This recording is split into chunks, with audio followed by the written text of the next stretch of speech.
High, কেমন আছো সবাই? আবারও চলে এসেছি নতুন একটা ভিডিও নিয়ে। অনেক দিন ধরেই না আমাদের বাড়িতে অনেকগুলো পুরানো কার্ডবোর্ড পড়েছিল। আজকে আমি ইনস্টাগ্রামে কার্ডবোর্ডের সাহায্যে ওয়াল হ্যাঙ্গিং বানাতে দেখে ভাবলাম যে ওই পুরানো কার্ডবোর্ডগুলো দিয়ে আমিও এটা বানাতে পারি। তাই আমি প্রথমেই কার্ডবোর্ডের ওপরে পেন্সিল দিয়ে ফুল ও পাতাগুলো এঁকে নেব। এরপরে ফুল ও পাতাগুলো আমি কাঁচি দিয়ে কেটে নেব। এরপর তোমরা তোমাদের পছন্দের রঙে ফুলগুলো রং করতে পারো। আমি আমাদের পছন্দের রঙে ফুলগুলো রং করে নিলাম। দেখো আমি কিভাবে কি করতে থাকি, জানাতে ভুলবে না কেমন হয়েছে।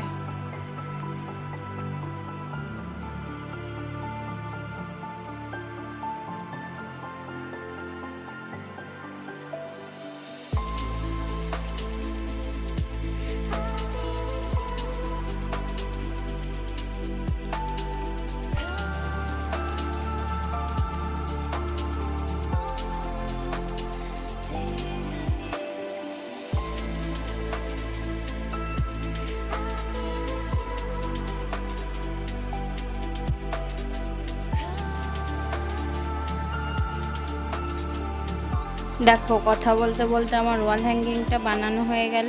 জানাবে ওয়াল হ্যাঙ্গিংটা কেমন হয়েছে। ভালো হলে তোমরাও বাড়িতে চেষ্টা করে দেখতে পারো। আজকের মতো চলি, টাটা, বাই বাই। আবারও পরের ভিডিওতে দেখা হবে।